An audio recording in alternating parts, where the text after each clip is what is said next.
সম্মানিত বিনিয়োগকারী ভাই বোনেরা, আসসালামু আলাইকুম। আশা করি আপনারা সবাই ভালো আছেন, শারীরিকভাবে সুস্থ আছেন। আমি আজকে 26শে জুন, পবিত্র জুম্মাবার 2026 শুক্রবার এই ভিডিও আলোচনা করছি এবং আমার আজকের আলোচনার শিরোনাম হচ্ছে বর্তমানে এই সেক্টরের যে শেয়ারগুলো ঝুঁকিমুক্ত, নিরাপদ এবং চকচকে বিনিয়োগযোগ্য। এই শিরোনাম নিয়ে বন্ধুরা আমি আপনাদের সামনে যে শেয়ারগুলো নিয়ে আলোচনা করব বা যে সেক্টরের শেয়ারগুলো বিষয়ে আলোচনা করব, বন্ধুরা আমি আজকে আপনাদের সামনে যে বিষয়টাকে অত্যন্ত গুরুত্বপূর্ণ বিষয় আলোচনা করব। যে বর্তমানে আমরা দেখছি বেশ কিছুদিন ধরে বাজার যখন একটা ভালো অবস্থানে যায়, 5203 পয়েন্ট থেকে 5600 প্লাস প্লাস হয়েছে, পেয়েছি আমরা কয়েকবার। তো এই ইন্ডেক্সে কিন্তু এই 400 পয়েন্ট ইন্ডেক্স বৃদ্ধিতে কিন্তু অনেক শেয়ারই 20, 30, 40, 50, 60, 10, 70, 100, 150 এইরকম পার্সেন্টেজ পর্যন্ত ইনক্রিজ করেছে। কিন্তু লক্ষণীয় একটি উল্লেখযোগ্য বিষয় আমাদের এখানে বাজারে হয়েছে, সেটা হলো একটি সেক্টরের প্রায় 90% শেয়ার কিন্তু ইনক্রিজ করে নাই, মোটেও ইনক্রিজ করে নাই। এবং তার যে পূর্বের হাই রেট আছে সেই হাই রেটকে ক্রস করতে পারে নাই। যে হাই রেট অনেক আগে ছিল সেই হাই রেটকে ক্রস করতে পারে নাই। তো বন্ধুরা, এবং কোনোটি এভারেজের নিচে আছে, কোনোটি এভারেজ থেকে সামান্য কিছুটা বেশি আছে।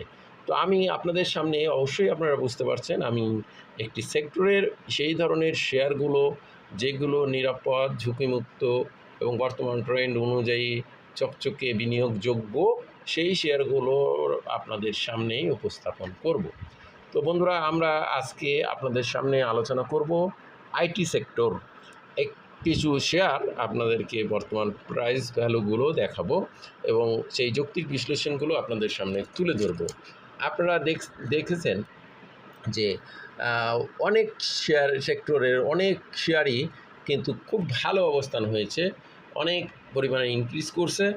কিন্তু এই আইটি সেক্টরের 90% শেয়ার কিন্তু ইনক্রিজ করে নাই। পূর্ববর্তী যে 52 উইকের হাই সেটা ক্রস করে নাই, তার অনেক নিচে আছে, কোনোটি অনেক নিচে আছে, কোনোটি দেখা যাচ্ছে যে এভারেজ প্রাইজের থেকে কিছুটা বেশি আছে, কোনোটি এভারেজ প্রাইজের মধ্যে আছে।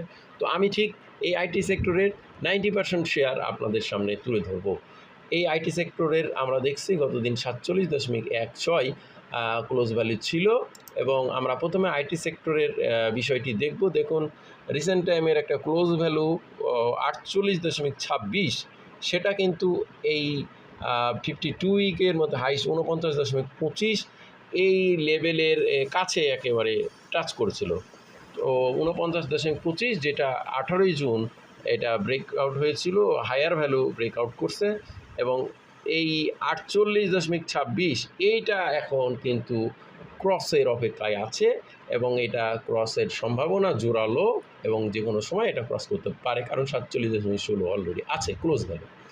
তো ঠিক এই আইটি সেক্টরেরই আমরা কয়েকটি শেয়ার দেখব, যে শেয়ারগুলো কিন্তু আমরা যেটা শিরোনামে যেটা বলেছি সেই অনুযায়ী আলোচনা করব। আমরা এই শেয়ারটির দেখব জেড গ্রুপের শেয়ার। এটা নিয়ে আমি আলোচনা করতে চাই না, কারণ জেড গ্রুপের শেয়ার আমি সেভাবে আলোচনা করি না কখনো। আমরা টেক এটাও একটা জেড গ্রুপের শেয়ার, সুতরাং এটা নিয়েও আমি আলোচনা করব না।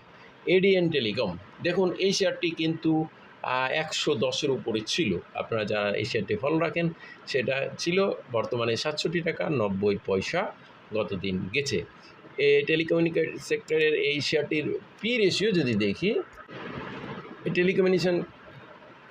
আইটি সেক্টরের এই আইডিয়ান টেলিকমের আইটি সেক্টরের এই শেয়ারটির যদি আমরা পি রেশিও দেখি 27.38, যা সেফটি বিনিয়োগযোগ্য পি, লোন মার্জিন বলবৎ আছে। এরপর আমরা এবং দেখুন 89 টাকা এক বছরের মধ্যে হাই প্রাইস, সেখান থেকে বর্তমানে কোন অবস্থানে আছে। এরপর আমরা দেখব এডিয়ান টেলিকমের অগ্নি সিস্টেম। এটাও আমরা দেখেছি ইতিপূর্বে 35 টাকা ভ্যালু ও হাই ভ্যালু ছিল, সেই ভ্যালু থেকে এখনও অনেক কমে আছে। তো বন্ধুরা, আমরা এই শেয়ারটির ইতিপূর্বে আমরা যারা দেখেছি অনেক দিন 35 লেভেল, অনেক দিন 30, 25, 26 এসব লেভেলে ছিল। তো এটাও আমাদের বর্তমানে পি রেশিও 27.52, সেফটি বিনিয়োগযোগ্য, লোন মার্জিন আছে এবং ঝুঁকিমুক্ত শেয়ার অবস্থানে আছে। বিডিকম এটা এই ক্যাটাগরির শেয়ার, এটাও দেখুন 35 টাকা হাই প্রাইস এবং শেয়ারটি সেই থেকে কমই আছে এবং 32 টাকা 80 গতদিন ছিল। এখন এই শেয়ারটি 33 টাকার উপরে ক্লোজ ভ্যালু করতে পারলে শেয়ারটি ওনারা একটা ভালো অবস্থান তৈরির সম্ভাবনা জাগিয়ে তুলবে। যদিও এটার পি রেশিও নিরাপদ নাই, কিন্তু এই সেক্টরটি নিরাপদ বিধায় এই অবস্থানে আমি শেয়ারটি নিয়ে আলোচনা করলাম। এরপর ড্যাফোডিল কম্পিউটার কিন্তু বেড়ে গেছে, এটা নিয়ে আমি আলোচনা করতে চাই না, বলতে চাই না।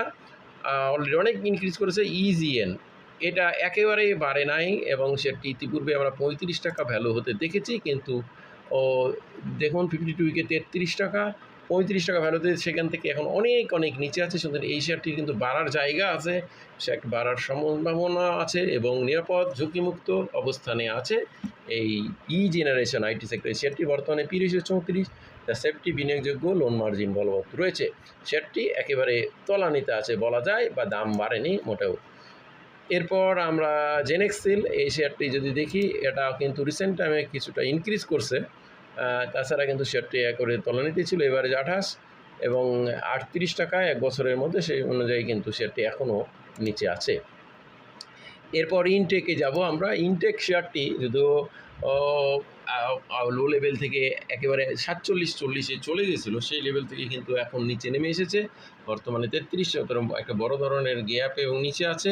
এভারেজ প্রাইস 33.50, মোটামুটি শেয়ারটি এভারেজ প্রাইস থেকে সামান্য 30 পয়সা বেশি আছে। তো এটা অবশ্য রিস্কি অবস্থানের শেয়ার এবং ঝুঁকিপূর্ণ শেয়ার, সেই হিসাবে আমি ইনটেককেও সাপোর্ট করছি না।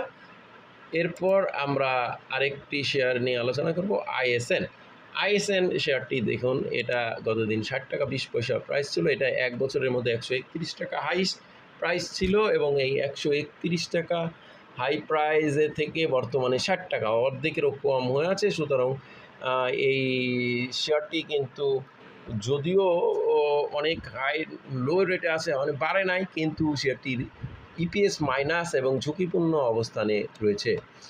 এরপর বন্ধুরা আমরা সবশেষের শেয়ারটি হলো আইটিসি শেয়ারটি কিন্তু খুব চমৎকার ফান্ডামেন্টাল পজিশনে আছে। গতদিনও ভালো লেনদেনে 45 টাকা লেনদেন হয়েছে।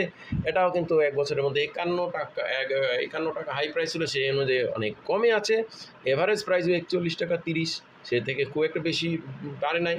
তো ওভারঅল এই আইটি সেক্টরের পি রেশিও 12.50, যা খুবই চমৎকার। সেফটি বিনিয়োগযোগ্য, লোন মার্জিন বলবৎ রয়েছে এবং এই আইটিসি শেয়ারটি একটা স্ট্রং ফান্ডামেন্টাল শেয়ার হিসেবে আইটি সেক্টরে প্রতিষ্ঠা লাভ করেছে। তো বন্ধুরা, আমার এই আলোচনা কাউকে বাই সেল করা, প্রমোট করা, উচ্ছেদ প্রলোভন নিশ্চিত করা নয়, শুধুমাত্র শেয়ারগুলো জানানো বোঝানো ধারাবাহিক আলোচনা, আলোচনা। এই আলোচনা থেকে বাই সেল করবেন না। ধন্যবাদ। আজকে আমাদের সবাই ভালো থাকুন। আসসালামু আলাইকুম।